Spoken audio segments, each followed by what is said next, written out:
Hi friends, ఈరోజు the 100 అనే crime thriller movie చూశాను. ఇందులో హీరోగా ఆర్కే సాగర్ నటించారన్నమాట. ఇతను మొగల్ రేకులు టీవీ సీరియల్లో పాపులర్ హీరో అన్నమాట.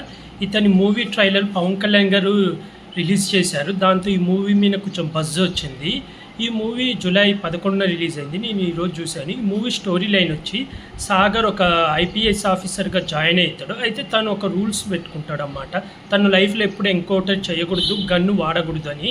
అయితే తను డ్యూటీలో జాయిన్ అవ్వగానే ఊరి చివర కొంతమంది రౌడీలు ఒంటరిగా ఉన్న ఫ్యామిలీని అటాక్ చేసి వాళ్ళని చంపేసి బంగారం ఎత్తుకపోతుంటారు.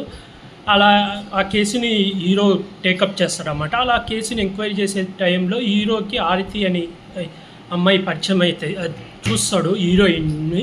అయితే తన్ని లవ్ చేస్తుంటాడు అన్నమాట. అలా లవ్ చేస్తున్న టైంలో ఆ కేసుకి హీరోయిన్కి సంబంధం ఉంటుంది. ఆ కేసులో హీరోయిన్ బాధితురాలు అవుతుంది. అసలు తను ఎలా బాధితురాలు అయింది, తనకి ఏం అన్యాయం జరిగింది, అలాగే స్టార్టింగ్లో మధు అనే ఒక అమ్మాయి సూసైడ్ చేసుకుంటుంది. ఆ అమ్మాయి ఎందుకు సూసైడ్ చేసుకుంది, ఆ అమ్మాయికి ఈ కేసుకి సంబంధం ఉందా లేదా, లాస్ట్కి హీరో ఎన్కౌంటర్ ఎందుకు చేశాడు, చేయాల్సిన అవసరం ఏమొచ్చింది అనేది ఈ మూవీ స్టోరీ లైన్. మూవీ ఎలా ఉందంటే నాకైతే చాలా బాగా నచ్చింది.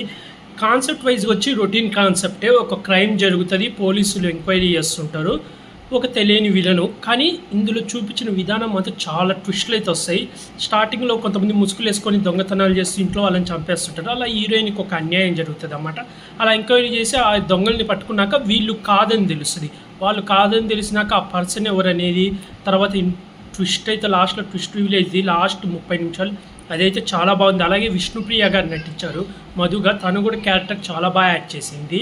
అలాగే ఆ కార్పొరేట్ కంపెనీలలో, సాఫ్ట్వేర్ కంపెనీలలో జరిగే అన్యాయాలని చూపిస్తారు చూడ, అదైతే చాలా బాగుంది. అలాగే ఇందులో పుష్పలో ఉన్న విలన్ కూడా నటించాడన్నమాట. అతనే ఇందులో మెయిన్ విలను. అదైతే బాగుంది. బ్యాక్గ్రౌండ్ మ్యూజిక్ బాగుంది. అలాగే ఆర్కే సాగర్ అయితే పోలీస్గా కరెక్ట్గా సరిపోయాడు. ఆ బాడీ కానీ ఆ హైట్ కానీ కరెక్ట్గా పోలీస్ ఆఫీసర్గా కరెక్ట్గా సరిపోయాడు. యాక్టింగ్ కూడా చాలా బాగా చేశాడు. ఫైట్లు 3 అలా ఉంటాయి. ఆ ఫైట్లలో వచ్చే బ్యాక్గ్రౌండ్ మ్యూజిక్ బాగుంది. మెయిన్ క్లైమాక్స్లో ఫైట్ అయితే బ్యాక్గ్రౌండ్ మ్యూజిక్ అయితే చాలా బాగుంది. అలాగే లాస్ట్లో ఒక మెసేజ్ ఇస్తూ అది కూడా చాలా బాగుంది. నాకైతే నచ్చింది ఈ మూవీ. మీరు ఎవరైనా చూడకపోతే ఇంకా చూసేయండి. ఈ మూవీ అయితే బాగుంది. డైరెక్షన్ కూడా బాగుంది. మైనస్లు అంటే అంతగా ఏమనిపించలేదు నాకైతే. మైనస్లు అయితే నాకైతే బాగా నచ్చింది. అంటే ఎక్కువ లవ్ స్టోరీగా ఏం పెట్టలేదు. జస్ట్ ఒక సాంగ్తో లాస్ట్ సాంగ్ లవ్ స్టోరీ పెట్టేస్తాడు అంతే. ఇంకా తర్వాత మొత్తం కేసుకి ఇన్వాల్వ్ అయి ఉంటుంది.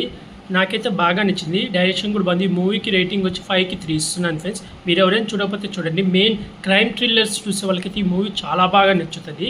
నాకైతే బాగా నచ్చింది ఫ్రెండ్స్. అలాగే ఇలాంటి మూవీ రివ్యూస్ కానీ వెబ్ సిరీస్ రివ్యూస్ కానీ కావాలనుకుంటే నా యూట్యూబ్ ఛానల్ సబ్స్క్రైబ్ చేసుకోండి friends. Like, share, comment, subscribe friends. Bye.